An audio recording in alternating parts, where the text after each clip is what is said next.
Foot.fr, fournisseur officiel de football. Salut tout le monde et bienvenue dans ce dernier JT Foot Mercato de la semaine. Le Paris Saint-Germain voit grand, très grand, mais cette fois-ci il ne s'agit pas de recruter une nouvelle superstar ou de rafler la Ligue des Champions. Non, c'est du futur stade du club dont il est question. Un dossier brûlant qui fait parler depuis plusieurs mois. Pour rappel, la maire de Paris s'est montrée inflexible. Le Parc des Princes ne sera pas vendu. En février dernier, Anne Hidalgo avait mis les choses au clair. Je le redis une bonne fois pour toutes.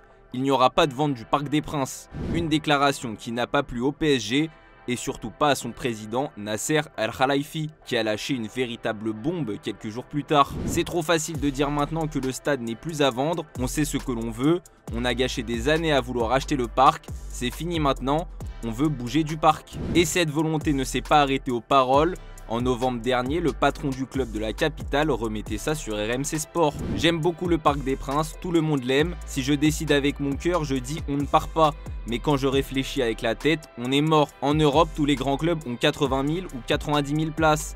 Si on veut être de ce niveau pour nos supporters, il faut agrandir le stade. On n'a pas d'autre solution. Si c'est acté, on va partir. On n'a pas le choix. La ville ne nous laisse pas le choix. C'est une décision de la ville parce qu'on ne peut pas faire ce qu'on veut dans le stade. Depuis, plusieurs communes d'Île-de-France ont tenté d'attirer le PSG, comme Ris-Orangis, mais le club la trouve trop éloignée de son centre d'entraînement. Et aujourd'hui, selon le Parisien, Massy tiendrait la corde. Un terrain situé dans la ZAC de la Bonde qui coche toutes les cases en matière de transport et d'accessibilité. Victoriano Melero, le directeur général du PSG, et Nicolas Ramillon, responsable immobilier du club, auraient déjà visité le site avant d'en parler à Doha, où la décision finale sera prise. Mais attention, ce projet n'est pas encore bouclé, plusieurs obstacles restent à lever, comme le statut agricole du terrain ou encore une règle interdisant les constructions de plus de 40 mètres à cause de la proximité avec l'aéroport d'Orly, mais le PSG a peut-être trouvé une solution en construisant le stade sous le niveau du sol.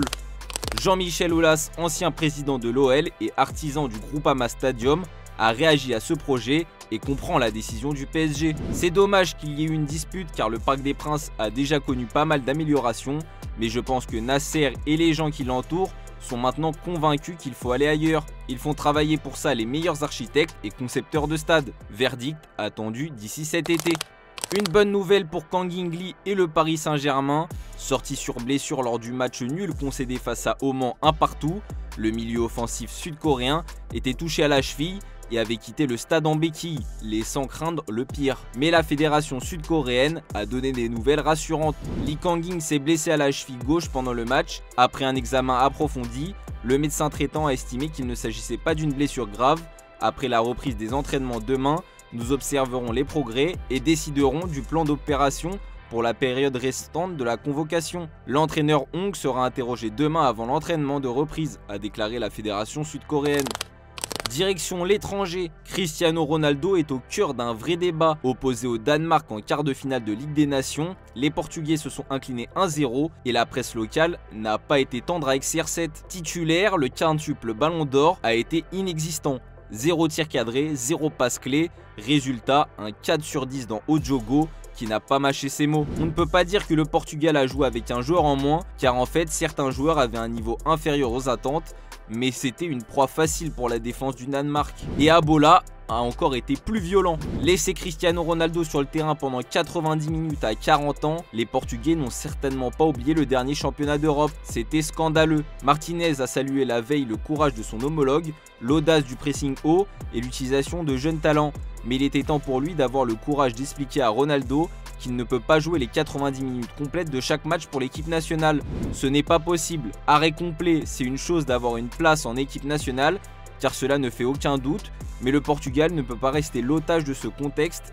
Nous devons préparer l'avenir maintenant. Un avenir incarné notamment par Gonçalo Ramos, qui a été envoyé en tribune hier soir. Abola ne comprend pas comment Roberto Martinez, dont les choix de changement ont fait jaser, a pu se passer de cette option, tout comme Francisco Conceição. Cristiano Ronaldo est vu comme un boulet que traîne la sélection pour plusieurs médias portugais qui ne semblent plus croire au Messi CR7.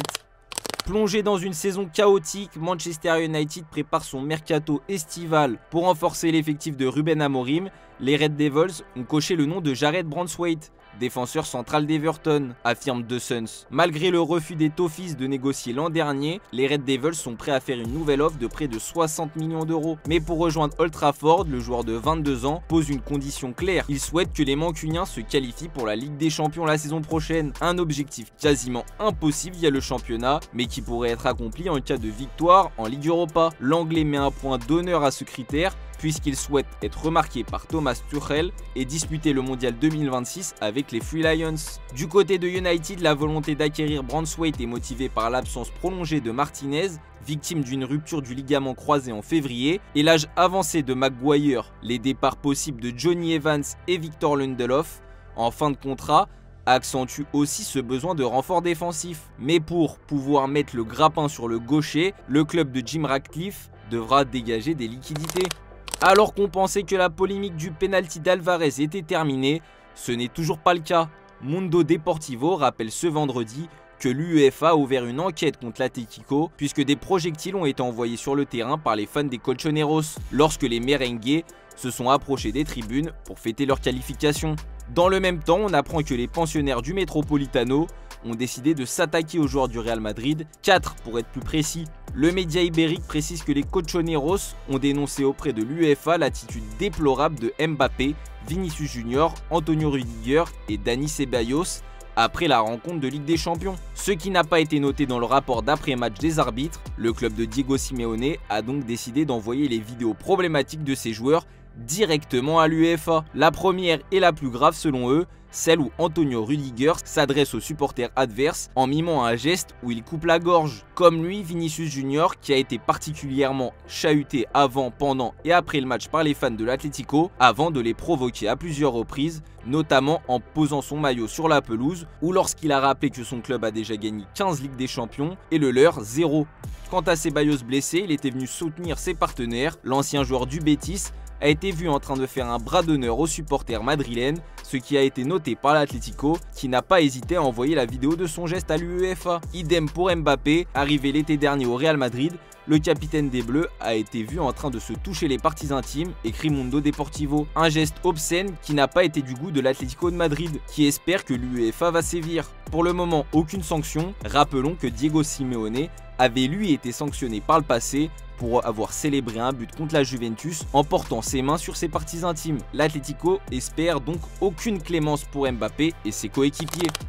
Le FC Barcelone ne profite pas de sa trêve. Hier, les Catalans ont annoncé l'extension des abonnements au stade Montjuïc jusqu'à fin 2024-2025 et qu'ils ne retrouveront pas le Camp Nou avant la saison prochaine en raison de retard sur le chantier. Une mauvaise nouvelle pour le club présidé par Joan Laporta. Et ce n'est pas la seule mauvaise nouvelle. Tout d'abord, les Blaugrana sont très inquiets concernant les blessures durant cette trêve internationale. Hier soir, Pogou Barsi a été touché à la cheville lors de la rencontre face aux Pays-Bas. Il est sorti grimaçant à la 38e minute de jeu. Le sélectionneur de la Roja, Luis de la Fuente, a donné de ses nouvelles un peu plus tard dans la soirée. C'est sa cheville, c'est une entorse. Nous voulons le récupérer d'ici dimanche et nous verrons comment il évolue. Cela ne semble pas trop grave, mais il ne reste que quelques jours et nous devons être prudents. La blessure de Koubarsi n'est donc pas une bonne nouvelle, d'autant que le club doit affronter Osasuna le 27 mars prochain en match retard de la Liga. La rencontre avait été annulée à la suite du décès du médecin du Barça, sauf que les coulés n'auront pas tout leur effectif à disposition. Outre les joueurs blessés comme Inigo Martinez, Marc Casado ou Ferran Torres, plusieurs éléments seront encore avec leur sélection, à l'image de Gérard Martin, Fermin Lopez et Pablo Torre, qui seront avec l'Espagne U21. Idem pour Rafinha avec le Brésil. Buteur et passeur hier soir lors de la victoire 2-1 face à la Colombie.